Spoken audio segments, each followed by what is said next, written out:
Keras hati dan anti kritik menjawab kritikan Bu Cinta dengan menyalahkan gubernur sebelumnya. Insya Allah Bu, tahun depan saya akan membangun 50 unit. Assalamualaikum warahmatullahi wabarakatuh. Pada kesempatan kali ini kita akan mereaksi sesuatu yang lagi hype, yang lagi rame. Apa tuh? Bu Cinta, istri Ridwan Kamil, mantan gubernur Cianjur, mantan gubernur Jawa Barat maksudnya.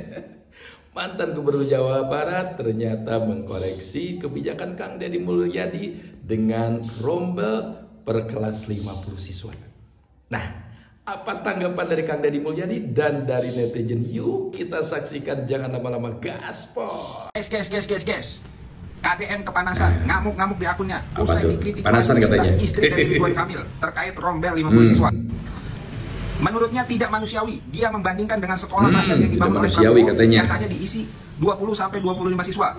Pasti tidak nyaman untuk berhimpit-himpitan, dan saya mendapatkan curhatan dan masukan dari para guru yang kewalahan. Tolong kalau bikin kebijakan dipikirkan juga kualitasnya.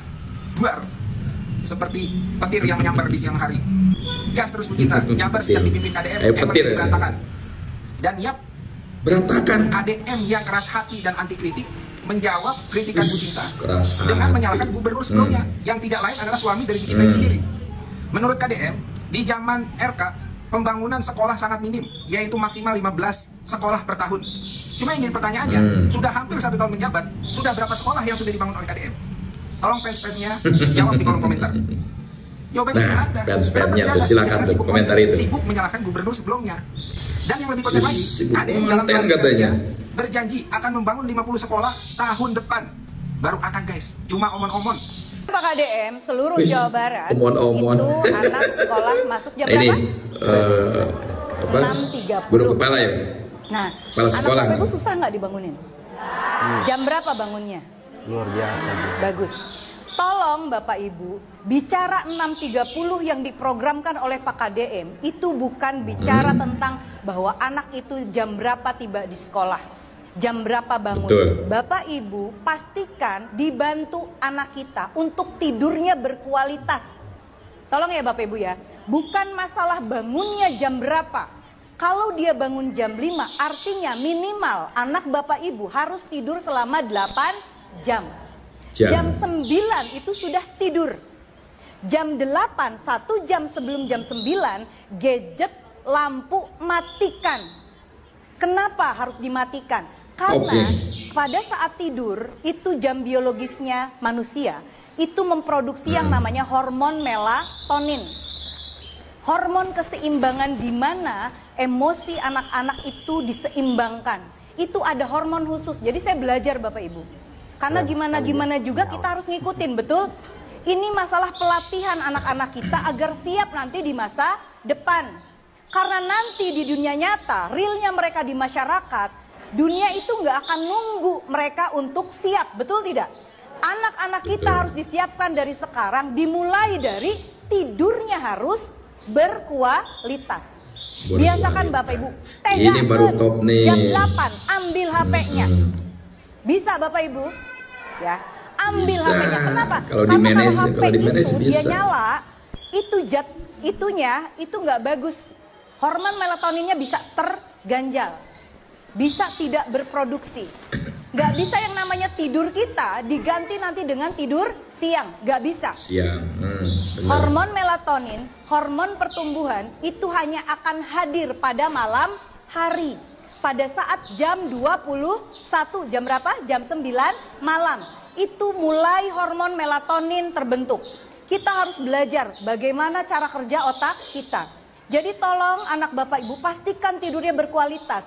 Jam 8 ambil HP-nya, matikan lampunya. Karena cahaya itu juga mempengaruhi produksi daripada hormon melatonin. Makanya kalau anak bangun tidur uring-uringan, di sekolah dia jadi nggak bisa nyerap pelajaran, gede ambek. Salah satunya karena tidurnya tidak berkualitas. Bisa dipahami Bapak Ibu, ya. Jadi jam 8 ambil. HP-nya ambil, biarin dia marah-marah, ya. Kenapa? Jam 6.30 itu kita bukan lihat sekali lagi, bukan lihat jamnya. Ini melatih karakter anak. Jangan sampai anak kita nggak siap, belum siap. Dunia nanti nggak nunggu anak kita siap. Dunia itu nggak akan nunggu yang namanya, oh udah anak ini mah anaknya siapa, nggak akan lihat latar belakang anak kita, betul? Tidak akan melihat itu yang namanya rankingnya berapa, rapotnya berapa, enggak. Yang dilihat dunia adalah karakternya, bagus tidak? Betul. Dia harus siap kapanpun. Jadi dari sekarang di sekolah, ya aturan gubernur itu kenapa? Karena untuk mendidik anak kita untuk siap. Di dunia kerja nanti Bapak Ibu, anak saya sambil kuliah sambil kerja. Dia kerja di swasta, ya kan? Bagaimana kerjanya fisik sambil kuliah dia. Capek mami, pilihanmu. Walaupun ibunya kepala sekolah, anak saya tetap ini cari tegas uang, nih, Bapak. bagus Dia nih, kerja, bagus, dia tegas kerja nih. yang terakhir itu di FOT, ya gitu. Bagian apa? Bagian di ruangan produksi yang panasnya minta ampun, sip-sipan. Harus siap. Oh nggak bisa Pak, saya belum siap kerja jam segitu. Ya dikeluarkan beran, betul tidak? Ya, ingat ya. Dunia nyata, ajarkan anak Bapak Ibu. Kasih tahu, nggak akan nunggu kamu siap sayang. Kamu siap dari sekarang. Keren, jadi keren tidurnya, ajarkan anak Bapak Ibu untuk tidur. Jam 8, ambil HP-nya. Janji ke saya? Janji ya Bapak Ibu. Bapak-bapak tolong ya, jangan ngandelin ibunya ya. Ambil. Dan biasanya aku bapaknya saksian. Ambil aja HP-nya, nanti dikasihkan lagi pada saat mau sekolah. Karena jam 5 bangun artinya 8 jam minimal tidur. Gitu ya Bapak Ibu ya. Ini kalau saya ngomong gini bukan berarti marah ya. Itu cara saya menegaskan. Pastikan jam 8 apa Bapak Ibu? Tarik HP, matikan lampu, tidak boleh ada cahaya sedikit pun ya. Biar hormon melatoninnya sempurna berproduksi agar sehat anak Bapak Ibunya. Ibu Atalia, saya mengucapkan terima kasih atas kritiknya. Ini tanggapan langsung dari merasa prihatin atas ruang kelas di Jawa Barat yang diisi oleh 43 sampai 50 orang siswa. Dan tidak semuanya Bu, hanya 38 sekolah. Dan itu pun kami lakukan terpaksa. Dibanding mereka tidak sekolah, mereka tinggal rumahnya dekat sekolah. Jadi kalau dia harus bergeser ke tempat lain yang jauh, bisa jadi mereka putus sekolah. Jadi kita harus menampung jumlah siswa hampir 800.000. Dan yang terserap oleh sekolah pemerintah juga tidak semuanya, hanya 40% dari total siswa yang dihasilkan. Dan kemudian kenapa ini terjadi?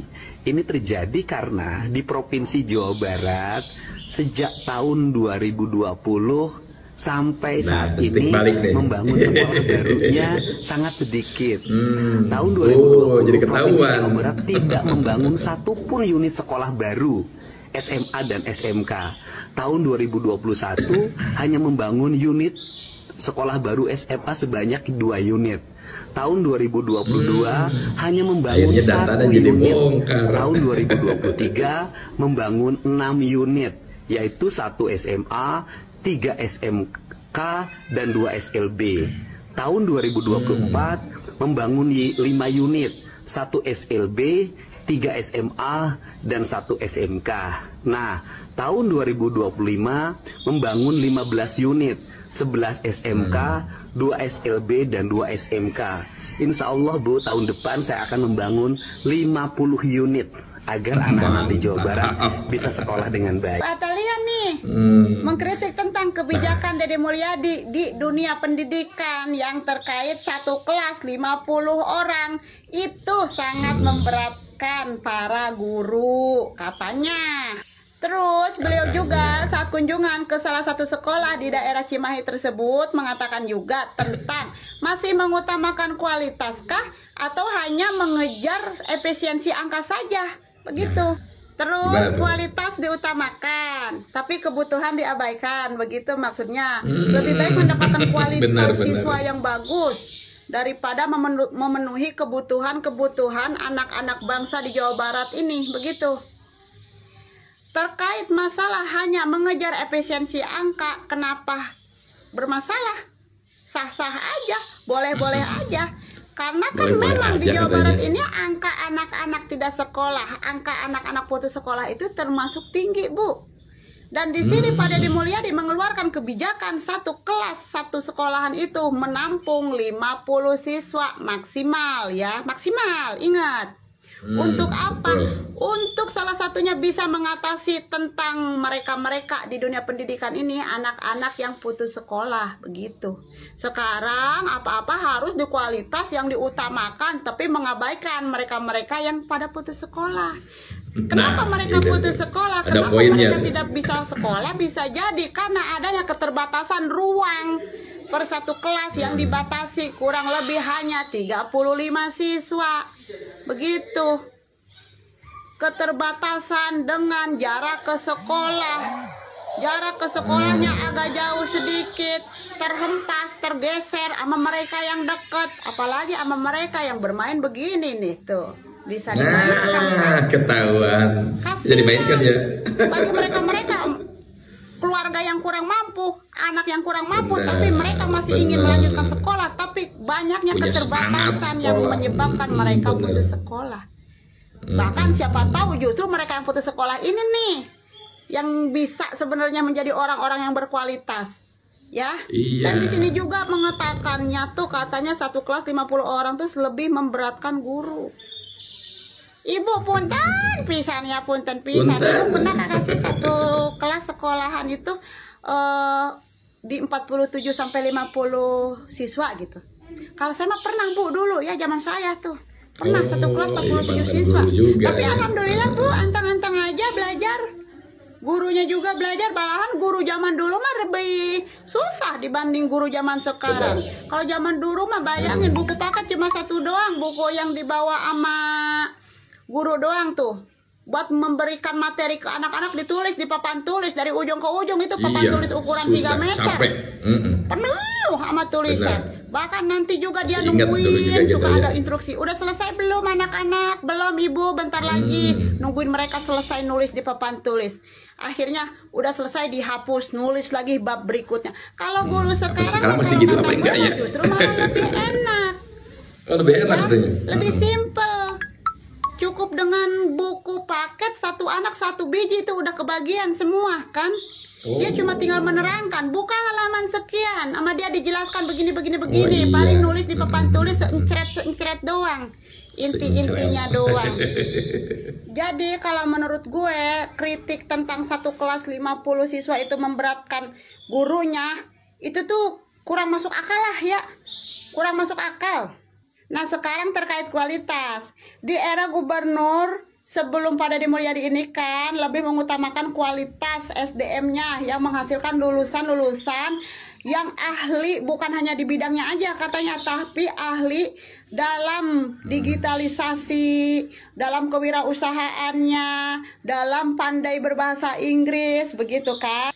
Nah, tentang digitalisasi zaman sekarang ini, baik anak-anak, orang tua, bahkan nenek-nenek udah pada pintar bermain digitalisasi karena saking canggihnya alat-alat digitalisasi.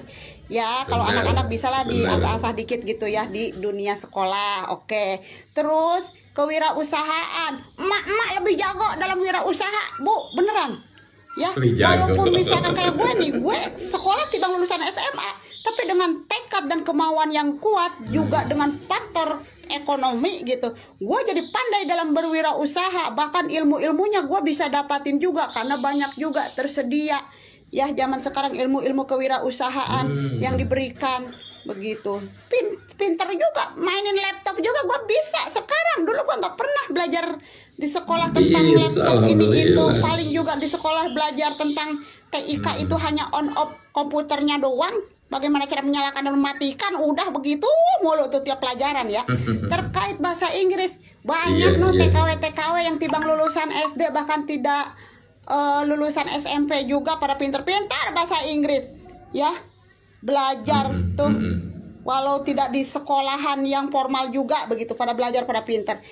Nah, jadi kalau menurut gue satu kelas 50 siswa itu tidak begitu mempengaruhi akan hasil kualitas yang akan didapatkan ya.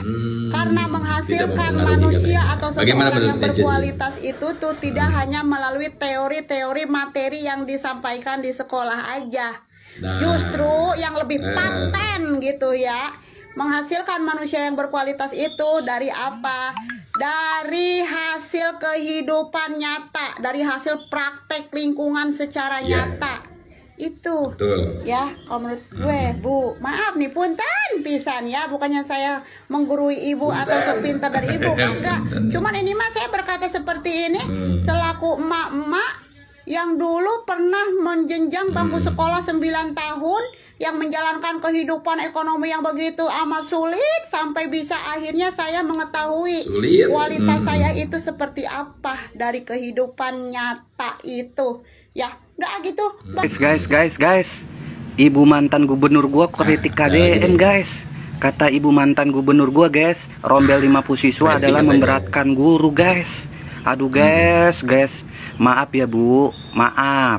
Saya mau tanya nih, ngomong-ngomong Bapak Ridwan Kamil sehat, Bu? Soalnya saya nggak pernah ngeliat lagi, Bu. Biasanya kan ibu sama bapak sering posting-posting di media sosial. Udah romantis banget ibu sama bapak, kayak Romeo and Juliet, kayak Habibie Ainun itu kalau berdua tuh. Tapi saya sekarang nggak pernah ngeliat lagi, Bu. Ibu sama bapak sehat kan? Baik-baik aja kan? Oh iya, Bu, kan sebagai mantan ibu gubernur nih, saya mau tanya nih, bilangin ya ke bapak ya, sampein ke bapak. Saya mau nanya soal, Bu, kenapa sih Bu Pemprov Jabar utang BPJS sampai 300 miliar gitu, Bu? Kok nggak dibayarin sih, Bu? Terus yang kedua, saya mau nanyain, Bu, dana hibah kok sampai aut-autan gitu, Bu? Nggak merata di pembagiannya, banyak pesantren yang itu doang yang dapat, Bu. Bahkan pesantren-pesantren yang kecil kagak dapet, Bu, yang nggak ada akses politiknya, Ibu. Terus yang ketiga, pembangunan Masjid Al-Jabar itu, Bu, kok sampai ngutang-ngutang gitu, sampai triliunan gitu, Bu, utang bikin Masjid Al-Jabar. Sampai sekarang loh, Bu, gubernur saya, gubernur Aing, Kang Deddy Mulyadi yang bayarin utangnya hasil pembangunan Masjid Al-Jabar, Bu. Tolong ya, Bu ya, sampein ke Bapak pertanyaan saya. Saya kan begini-begini warga Bekasi, Bu. Warga Jawa Barat dulu pernah jadi warga ibu sama bapak. Walaupun dulu nih katanya Bekasi mah kota planet, masuk Jakarta kagak, tapi masuk Jawa Barat kagak dianggap. Makanya dulu tuh, Bu, Bekasi disebutnya kota planet, nggak ada yang ngaku begitu, Bu. Tapi alhamdulillah, Bu, sekarang mah nih gubernurnya Kang Deddy Mulyadi, Bu, Bekasi bener-bener diurus, Bu. Nggak ada lagi tuh julukan Bekasi kota planet, Bu. Nah tuh kan, saya sampai lupa bahas ngomentarin kritikan ibu soal rombel 50 siswa. Jadi meluas ya banyaknya saya mau tanyain ke ibu, waktu ibu jadi mantan gubernur Jawa Barat, soal 50 siswa rombel memberatkan guru, Bu. Kan udah dijelasin sama Kang Deddy Mulyadi di media sosialnya. Mungkin ibu bisa ngeliat, bisa tahu soal 50 siswa itu gimana, Bu ya. Ibu sekarang kan jadi anggota DPR RI. Serap aja aspirasi warga Jawa Barat yang daerah pemilihan ibu. Gitu aja, Bu ya. Maaf ya, Bu ya. Tolong disampaikan, Bu, ke Bapak pertanyaan saya itu ya, Bu ya. Bu Atalia, anggota DPR RI, mengomentari kebijakan rombongan belajar 50 orang yang dikeluarkan oleh Kang Deddy Mulyadi, Gubernur Jawa Barat. Dan tentu saja langsung dikomentari juga oleh Kang Deddy Mulyadi. Bapak Ibu bisa lihat di channel beliau ya. Menurut Bapak Ibu, kira-kira yang benar yang mana ya? Apakah Bu Atalia yang mengatakan bahwa 50 jika kelas diisi oleh 50 orang itu tidak manusiawi, atau jawaban dari Kang Deddy Mulyadi bahwa ya ini hanya sementara. Tulis komentar. Ada yang tidak bisa sekolah gitu ya, putus sekolah gara-gara tidak diterima di negeri dan juga tidak mampu di swasta, maka hadirlah kebijakan diperbolehkannya rombongan belajar sampai 50. Menurut teman-teman bagaimana? Setuju atau tidak dengan kebijakan KDM atau sependapat dengan Bu Atalia? Kalau ngomong yang benar, siapa yang ngomong KDM dicintai sama rakyat Jawa Barat? Gak ada. Gak ada KDM dicintai sama rakyat Jawa Barat, gak ada. Siapa yang ngomong? Kalau ngomong yang benar, jangan asal-asalan. Nanti kamu bahaya kalau ngomong gitu. Yang ada, KDM itu dicintai sama rakyat Indonesia, seluruh rakyat Indonesia dari Sabang sampai Merauke. Itu yang benar. Ibu Atalia, anggota DPR RI, istrina Pak Ridwan Kamil, mantan Gubernur Jawa Barat, menyebut bahwa kebijakan rombongan belajar 50 siswa ala KDM tidak manusiawi. Ibu tidak manusia. Puntennya emute nuju zaman caroge ibu janten Gubernur Jawa Barat. Nah pengucuran dana hibah anu awut-awutan teu ecreg eta manusiawi Bu. Ini terus lagi nih kebahasnya. Nah Pak Gubernur kulem sareng nu montok eta manusiawi Bu. Terus nah korupsi dana iklan Bank BJB eta manusiawi teu Bu. Terus bakatku hayang jadi gubernur DKI RK anu tadi nabobotoh make baju dejek tete Bu teu manusiawi yang bobotoh mah teu nyari teu manusiawi itu Gusti Ibu sesuai fokusna atuh ulah nyentil KDM nya karunya bisa dibalikeun gambil pisan malikeunna atuh da ya fokusnya kan tugas Ibu lah menyerap aspirasi masyarakat ya ulah sindir sampir lah hawatos dimanya Bu kapunten Ibu Atalia istri gubernur sebelumnya Ridwan Kamil mengkritik tentang kebijakan KDM 50 anak dalam satu ruangan kelas. Oke. Dan ditanggapi oleh Bapak KDM dengan sangat gamblang, akhirnya membuka borok lama. Tapi mungkin ada yang lewat, saya hanya ingin menambahkan saja. Kita flashback pada saat 100 hari kerja Bapak KDM, ada anggota Dewan juga yang mengkritik besarnya biaya barak militer sampai 7 miliar lebih dan mengingatkan agar juga diperhatikan anak-anak yang putus sekolah, sekian ratus ribu anak di Jawa Barat. Nah, kebijakan ini untuk menanggapi hal itu, Ibu, salah satunya supaya tidak banyak anak-anak yang putus sekolah di Jawa Barat. Dari anggota dewan juga yang berkata begitu, sehingga dibuatlah kebijakan ini supaya tidak banyak anak yang putus sekolah. Tapi Ibu menentangnya, artinya sama anggota dewan Ibu nggak kompak gitu. Yang satu ingin agar tidak banyak anak putus sekolah. Ada dua perahu ya. Tapi Ibu ya secara tidak langsung ya nggak masalah banyak anak yang putus sekolah, yang penting sekolah nyaman begitu ya Bu. Berkualitas. Mungkin tidak, mungkin itu hanya pikiran saya saja. Maaf kalau salah. Yang sebaiknya benar. Dan seharusnya yang Ibu tanggapi bukan soal kebijakannya, tapi soal penambahan anggaran APBD Jawa Barat, bukan DPR pusat, untuk pendidikan, untuk menambah jumlah kelas, menambah jumlah sekolah, menambah jumlah guru. Itu yang seharusnya Ibu suarakan sebagai orang Jawa Barat, perwakilan Jawa Barat. Lebih bijak daripada harus mengurangi lagi jumlah siswa dan menambah lagi jumlah anak yang putus sekolah. Itu Ibu, oke. Kalau sekarang dikurangi, yang sudah terlanjur jadi 50, mau dikemanakan Bu? Ibu mau nampung? Nggak bisa Bu. Atau pengen seperti dulu lagi, yang kemarin, banyak anak putus sekolah gara-gara kurang sekolah, kurang ruangan kelas, dan sebagainya. Solusinya bukan mengurangi jumlah siswa yang masuk, Bu, tapi menambah jumlah kelas. Itu udah jelas. Usulkan penambahan anggarannya di DPR pusat, karena Ibu perwakilan kami, ya, bukan menentang KDM. Kok aneh, sama-sama ingin membangun Jawa Barat, tapi kok nggak kompak gitu.